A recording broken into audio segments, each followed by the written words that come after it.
Good morning again. I'll talk a little bit about what we're doing at the Hepatitis B Forum, which is one of the forums under the umbrella of the Forum for Collaborative Research. Also of interest to this audience is we also have a forum on liver diseases that includes MASH, PSC, and pediatric cholestatic liver diseases. But today I'll talk just about the HBV forum. And just to present an overview, all of our forums are structured in the same way. We work with regulatory authorities and agencies. We work with the industry partners that are involved in drug development and diagnostic development for that area, with the patient communities, with foundations and consortia, anyone that's really has a stake, is a stakeholder in this field, with academic and clinical research, professional societies. And our goal really is to provide this venue of independence and neutrality to address gaps in research and propose solutions, come to consensus on topics, etc. We also do a lot of collaborative analysis through meta-analysis, and we have a data and analysis center as well, where we can collect. We have an innovative platform for collecting data from industry sponsored trials. So the forum is sponsored by industry sponsors, which I will show in just a minute. I have no other personal disclosures. So again, the focus of the forum, and this is what differentiates us from so many of the other very productive organizations here. Our aim is to increase efficiencies in drug development so that we can have earlier access to safe and effective therapeutics and diagnostics, and our remit is really to ensure this across the globe.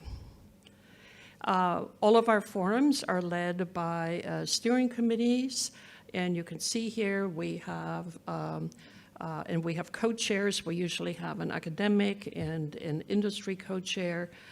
We have regulatory authorities that are part of it as well. In this case, we have FDA and EMA, but we are looking forward. We're building our relationships with the African authorities as well. We have the community and patient representatives, academic researchers, and we also have societies and organizations. And I think I'm not using the most up-to-date slide here because we do have Wendy Stearman representing the Society of Liver Diseases in Africa. I'm so sorry, the slide is not yet updated. And we have also, of course, industry members that are part of this. So it's always about all these stakeholders, everybody having an equal voice. We don't apologize for having industry on the panel with working. Patients have an equal voice to industry and academics. And it's just a different way of working. And I think it's very complementary to what so many other organizations are doing. These are our current HBV forum sponsors. Why should we talk about HBV and HDV R&D in Africa? John Tavis gave a wonderful, excellent talk yesterday outlining all the scientific differences, the virology, immunology, et cetera. But the disease burden here, I don't have to repeat all of that. And as Gary, you also did, this was a great setup for this talk. So the disease burden, the virus, viral immunologic differences, clinical presentations. But the one thing that is of real interest to me also is just the fact that there's so many benefits if research and development activities are happening in the community. And it's really, I think, much underrated how much that actually contributes to the benefit of the communities. So what can we as a forum contribute given our specific emphasis? We, in a way, are a global network of developers, pharmaceutical diagnostic developers, regulators, patients, and patient communities and scientists. And we work through different working groups. And I'm just naming a few here. We've had discussions. The HBV Forum meets as a network twice a year, and we've had discussions on simplifying nomenclature, for example, for disease stages as well for clinical trial endpoints. And yesterday there was a lot of talk about how HBV is always presented as such a complicated disease, and so I think those kinds of conversations could contribute. We have a working group on hepatitis delta diagnostics. We have one on early detection of HCC. So again, a very timely, good sequence of talks right after yours, Ponciano, talking about the HCC issues here. We had, on our steering committee, we had Danjuma Ada, who is representing the World Hepatitis Alliance, and he came to us and said, the forum really needs to focus in on Africa. So that's really where we started a couple of years ago. And our first gathering or first effort was at the Africa Hepatitis Summit in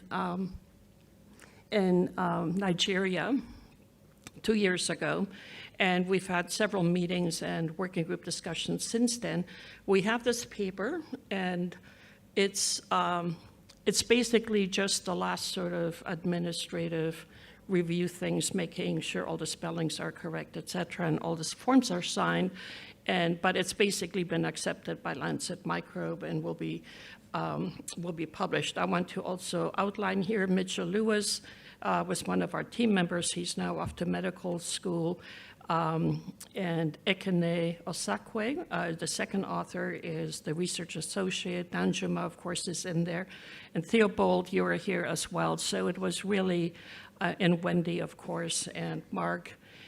We've heard a lot about John Ward and the coalition and that project, and so it was a good African forum collaboration.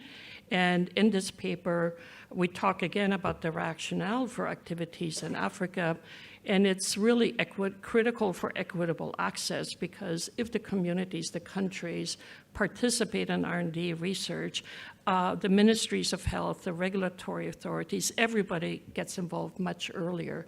And that is really very helpful and very important for then gaining better access to the drugs. And it needs to be guided by the local needs. Research and development activities have to align with Africa's health priorities and build genuine partnerships that are really truly African-led. Community engagement, of course, is extremely important. And by community, we refer to the patients, but also to the patients' families, the schools, the infrastructure in the cities and the towns, et cetera. And if you engage them and they're part of the clinical research design, et cetera, it will really help them build trust and increase the trust in the research enterprise, which we know all too well has been damaged in so many past activities around the world. And also then, just because you're talking with the patients and their communities, there will be much more awareness of the need for early diagnosis and access to treatment. So it's another way of bringing attention to HBV to the African continent.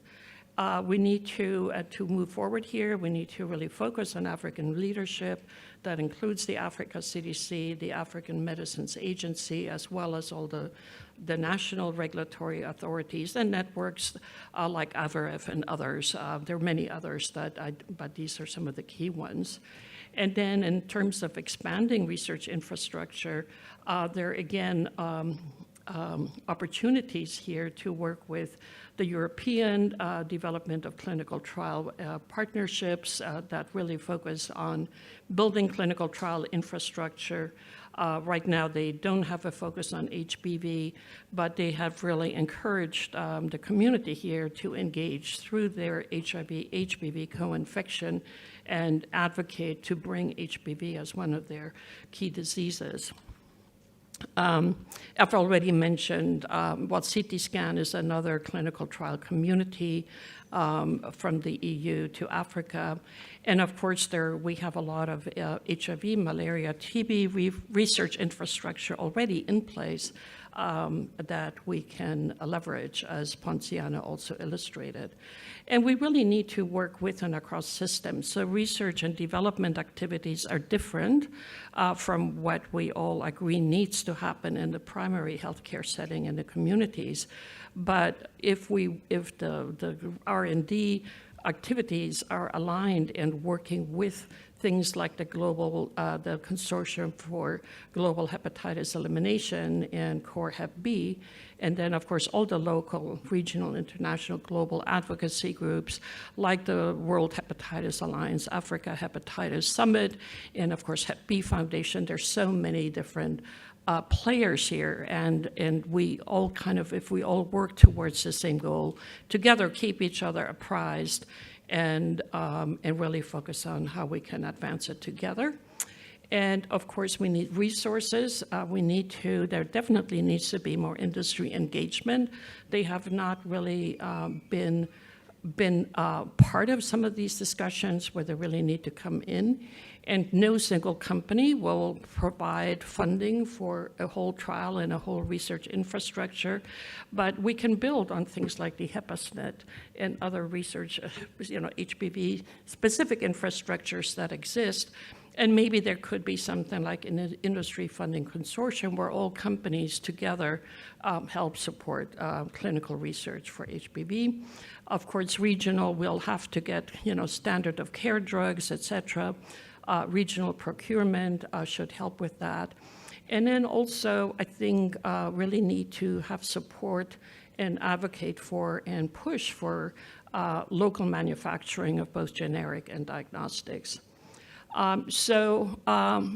There's a lot more to talk about, but I'll keep it short.